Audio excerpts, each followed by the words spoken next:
우리는 부모로서 자녀를 위해 최선을 다하려 합니다. 더 좋은 환경을 만들어주고 더 나은 교육을 시키기 위해 시간과 물질을 아낌없이 투자합니다. 때로는 자신을 희생하면서까지 자녀의 앞길을 열어주려고 애씁니다. 그러나 우리가 자주 놓치는 중요한 사실이 있습니다. 자녀에게 진짜 영향을 주는 것은 부모의 말이나 형편보다 부모의 삶의 방향입니다. 자녀는 부모의 입보다 부모의 등을 보고 자랍니다. 부모가 누구를 의지하고 어떤 자세로 인생의 문제를 대하며 무엇을 우선순위로 두는지를 자녀는 민감하게 보고 배웁니다.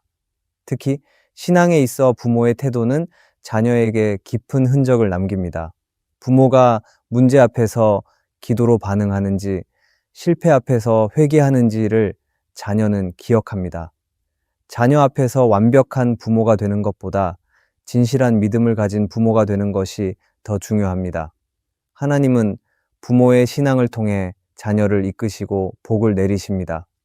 이 시대가 점점 혼란스러워지고 자녀를 키우기 어려운 환경이 되어가지만 부모가 하나님 앞에 바로 설 때 그 가정은 흔들리지 않고 복된 길로 나아갈 수 있습니다. 오늘 우리는 하나님께서 기뻐하시고 반드시 축복하시는 부모의 모습이 어떤 것인지 함께 살펴보려 합니다. 이 말씀을 통해 우리 자신의 양육 태도를 점검하고 자녀를 향한 하나님의 뜻을 다시 붙잡는 시간이 되기를 바랍니다. 우리가 변화될 때 자녀는 자연스럽게 복의 길 위에 서게 될 것입니다.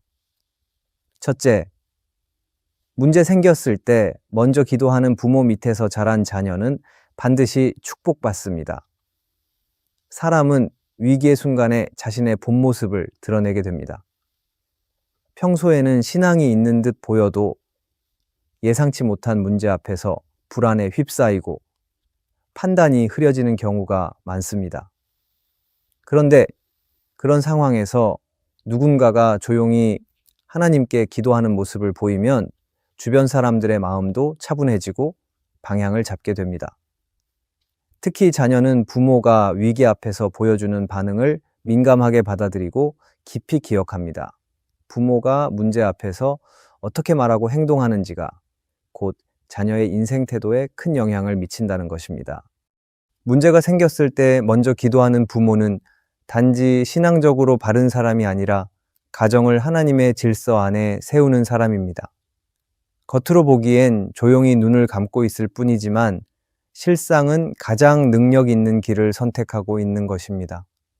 하나님은 기도하는 사람을 통해 일하시고 그 기도는 시간은 걸릴지라도 반드시 하나님의 응답으로 열매를 맺게 됩니다. 부모가 자녀에게 물려줄 수 있는 가장 큰 유산은 기도의 유산입니다. 자녀는 부모의 말을 따라가기보다 부모의 삶을 따라가기 때문입니다. 성경에 나오는 여호사밧 왕도 비슷한 상황에 처한 적이 있습니다. 여러 민족이 연합하여 유다를 공격하려 할 때 그는 즉시 군사 전략을 세우기보다 백성들과 함께 하나님께 나아가 금식하며 기도했습니다. 그는 우리는 이 큰 무리를 대적할 능력이 없고 어떻게 할 줄도 알지 못하오니 오직 주만 바라보나이다 라고 고백했습니다.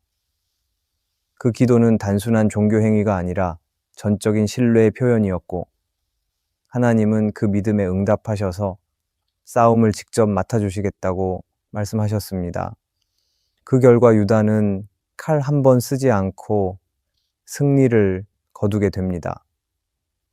여호사밧의 행동은 단지 한 왕의 모범이 아니라 오늘 우리 가정의 영적 원리를 보여주는 이야기입니다. 현대사회에서는 문제 해결의 속도와 능력이 중요하게 여겨집니다. 부모가 빨리 판단하고 효과적으로 문제를 해결하는 것이 좋은 부모처럼 보일 수 있습니다. 하지만 하나님께서는 문제 해결 자체보다 우리가 먼저 누구를 의지하는지를 보십니다. 기도로 시작하는 사람을 하나님은 신뢰하시고 그 가정 위에 은혜를 부어주십니다. 자녀는 그러한 부모 밑에서 신앙을 배우고 인생을 해석하는 시각을 갖게 됩니다. 단지 기도를 가르치는 것보다 부모가 먼저 기도하는 삶을 보여주는 것이 더 강력한 영향력입니다. 이런 부모 밑에서 자란 자녀는 인생의 어느 시점에서 자신도 모르게 위기 앞에 기도를 선택하게 됩니다.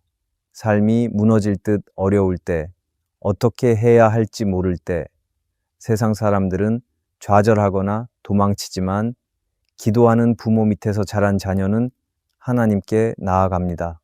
그 마음속에는 눈으로 본 진실한 믿음의 유산이 깊이 새겨져 있기 때문입니다. 그래서 하나님은 그 자녀의 기도에도 귀를 기울이시고 그 삶을 붙들어 주십니다. 부모의 기도가 끝나는 그 자리에서 자녀의 기도가 시작되는 것입니다. 기도는 단지 위기를 넘기기 위한 도구가 아닙니다. 기도는 하나님과 관계를 맺는 삶의 방식이며 자녀에게 가장 먼저 가르쳐야 할 신앙의 본질입니다. 자녀가 평탄한 길만 걸을 수는 없습니다. 하지만 어떤 상황에서도 하나님께 나아가는 법을 알고 있다면 그 자녀는 어떤 환경 속에서도 무너지지 않고 하나님 안에서 길을 찾을 수 있습니다. 그래서 문제 생겼을 때 기도하는 습관은 단순한 반응이 아니라 하나님께서 반드시 축복하시는 믿음의 반응입니다. 부모가 기도로 길을 내면 하나님께서는 자녀가 걸어갈 길 위에 은혜를 예비하십니다. 부모가 먼저 기도하는 자리에 나아갈 때 하나님은 그 자녀까지 책임지십니다. 둘째, 자녀의 실패를 하나님 앞에서 끌어안는 부모 밑에서 자란 자녀는 반드시 축복받습니다. 자녀가 실패했을 때 부모는 그 실패를 어떻게 받아들이느냐에 따라 자녀의 인생 전체에 영향을 줄 수 있습니다. 실패한 자녀에게 화를 내거나 비교하거나 체면을 이유로 숨기려 한다면 자녀는 자신의 존재를 부끄러워하게 됩니다. 그러나 자녀의 실패를 품고 함께 아파하며 하나님 앞에 가지고 나아가는 부모는 자녀에게 회복의 길을 열어주는 사람입니다. 믿음의 부모는 자녀가 넘어졌을 때 등을 돌리는 사람이 아니라 그 자리에서 무릎 꿇고 함께 기도하는 사람입니다. 그렇게 실패를 끌어안는 태도는 자녀에게 깊은 신뢰와 안정감을 주고 다시 시작할 용기를 심어줍니다. 사무엘상에 나오는 한나는 아이가 없어 늘 조롱당하고 괴로움을 당했지만 원망하기보다 하나님 앞에 마음을 쏟아놓았습니다. 그러던 중 아들 사무엘을 낳게 되었고 그는 평생 하나님의 사람으로 쓰임받았습니다. 사무엘은 어려서부터 어머니 한나의 기도와 신앙 안에서 자라며 믿음의 기초를 쌓았습니다. 비록 엘리 제사장 밑에서 자라며 주변에는 믿음 없는 제사장의 아들들도 있었지만 사무엘은 한나가 드린 기도의 유산으로 인해 다른 길을 걸었습니다. 부모가 자녀의 어려움 속에서 보인 믿음의 반응은 자녀에게 평생 지워지지 않는 유산이 됩니다. 자녀가 실패할 때 부모가 할 수 있는 가장 위대한 일은 자녀를 대신해 하나님 앞에 엎드리는 것입니다. 자녀가 시험에 떨어졌을 때, 친구와의 관계에 실패했을 때, 혹은 신앙 안에서 실수했을 때 부모가 먼저 나서서 문제를 해결하려 하지 않고 하나님께 맡기는 태도를 보인다면 자녀는 그 안에서 하나님의 임재를 경험하게 됩니다. 그 순간 부모는 자녀에게 세상이 줄 수 없는 평안을 가르치는 것입니다. 인간의 말보다 더 강력한 것이 있습니다.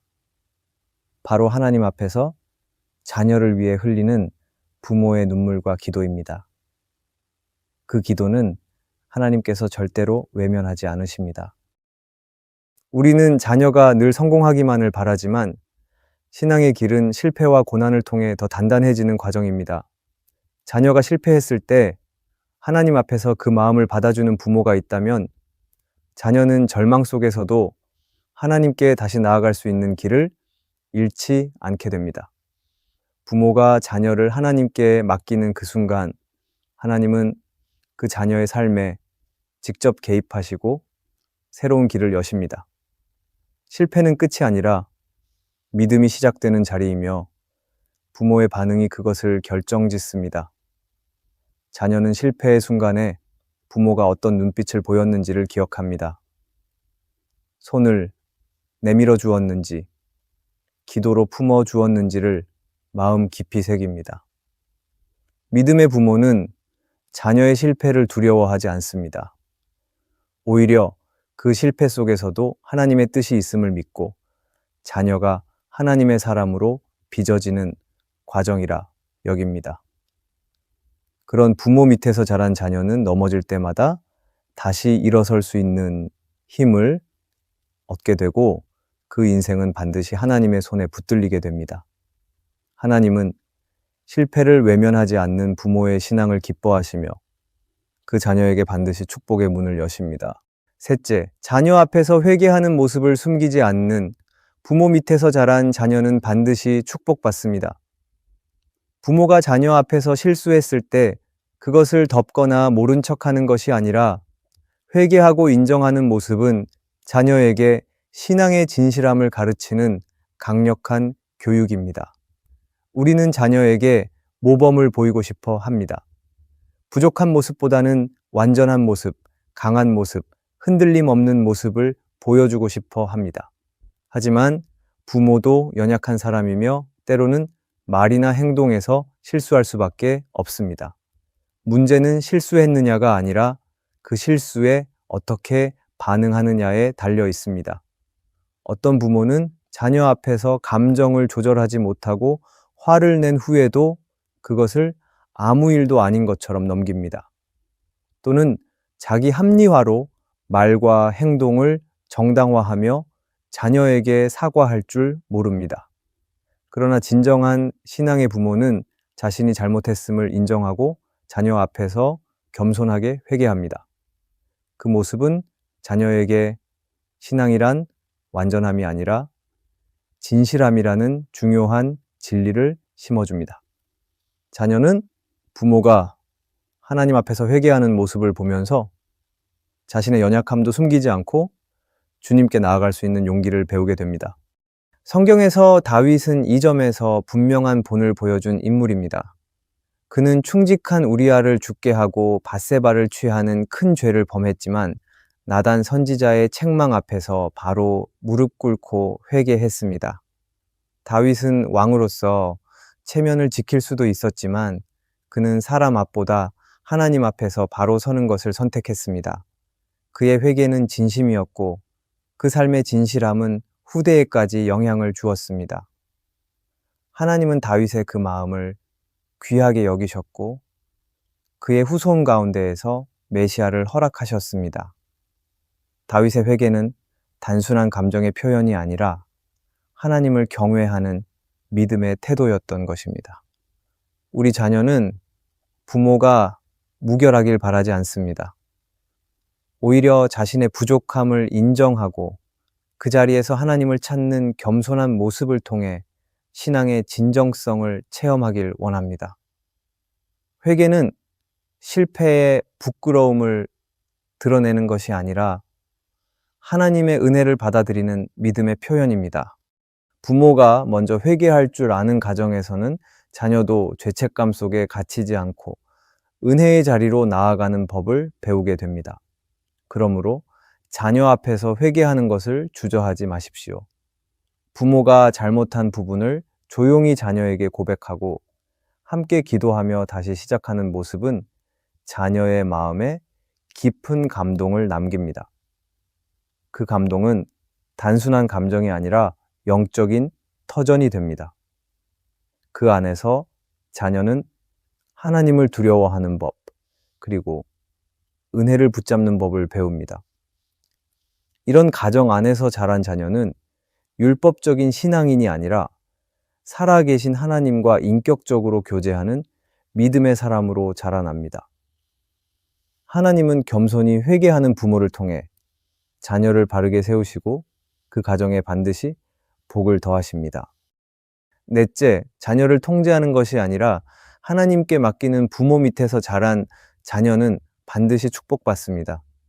부모라면 누구나 자녀가 실수 없이 자라고 실패 없이 성공하길 바랍니다. 그래서 본능적으로 자녀의 삶을 계획하고 통제하려는 마음이 생깁니다. 무엇을 공부해야 할지, 어떤 친구를 사귀어야 할지, 어떤 길을 걸어야 할지 모든 것을 다 알려주고 싶어집니다. 그러나 아무리 부모의 의도가 사랑에서 나왔다 하더라도 그 사랑이 통제로 흘러가면 자녀의 마음은 점점 다치게 됩니다. 자녀는 더 이상 스스로 생각하고 결정하는 법을 배우지 못하고 신앙도 부모의 눈치를 보는 수준에 머무르게 됩니다. 결국 부모 앞에서는 착한 척하지만 하나님 앞에서는 진실하지 못한 신앙인이 될 수 있습니다. 진정한 믿음의 부모는 자녀를 향한 염려보다 하나님을 향한 신뢰를 앞습니다. 자녀의 주인이 하나님이심을 인정하고 하나님께 자녀를 맡기는 것입니다. 이것은 방임이 아닙니다.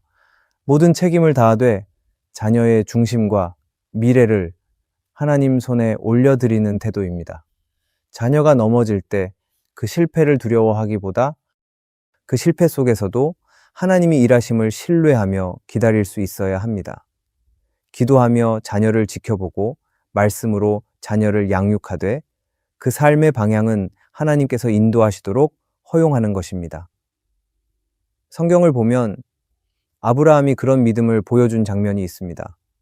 아브라함은 하나님의 약속대로 얻은 아들 이삭을 하나님께 번제로 드리라는 명령을 받았을 때 자신의 감정과 논리를 내려놓고 하나님의 말씀에 순종합니다. 그 명령이 아무리 이해되지 않아도 그는 자녀를 소유가 아닌 하나님의 선물로 여겼기에 하나님께 내어드릴 수 있었습니다. 그 믿음은 이삭에게도 전해졌고 그 가문은 복의 통로로 세워지게 됩니다. 자녀를 하나님께 맡기는 태도는 부모의 믿음을 자녀의 삶 속으로 흘려보내는 가장 강력한 방식입니다. 팀 켈러는 내가 만든 시인이라는 책에서 이렇게 말했습니다. 자녀가 내 존재의 전부가 되는 순간 그 아이가 잘못될까봐 두려움에 휘둘리게 되고 결국 그 자녀는 나의 우상이 됩니다.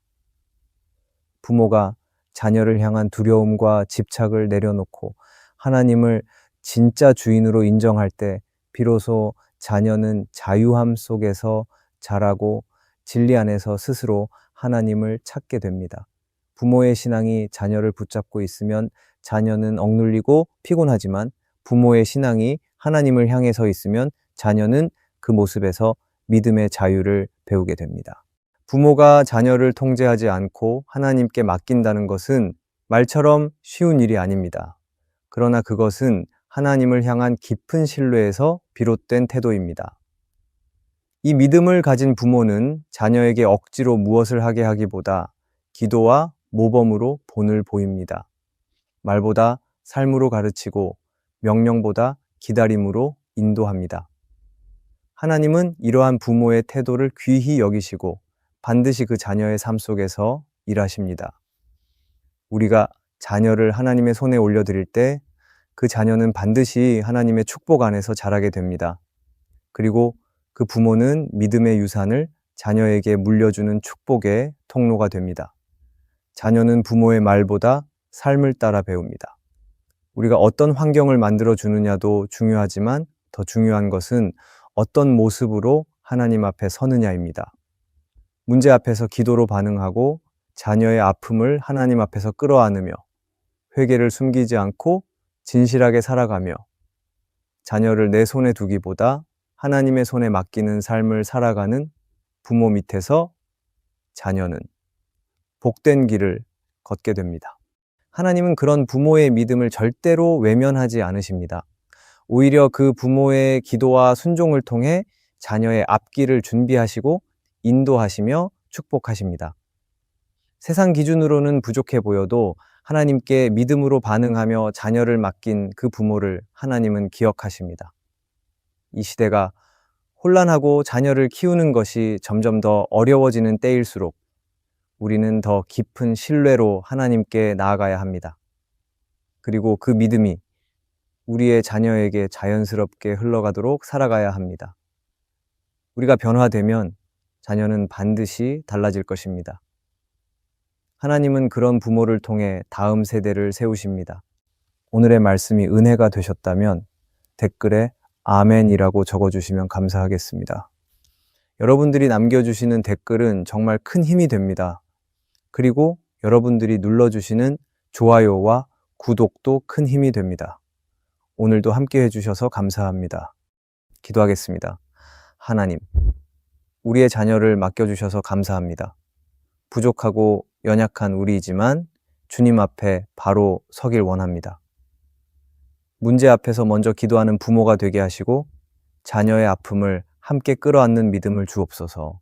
완벽함보다 진실한 믿음으로 자녀 앞에 서게 하시고 자녀를 내 뜻이 아닌 주님의 손에 온전히 맡기게 하소서. 우리의 삶을 통해 자녀가 하나님의 길을 걷게 하소서. 예수님의 이름으로 기도합니다. 아멘.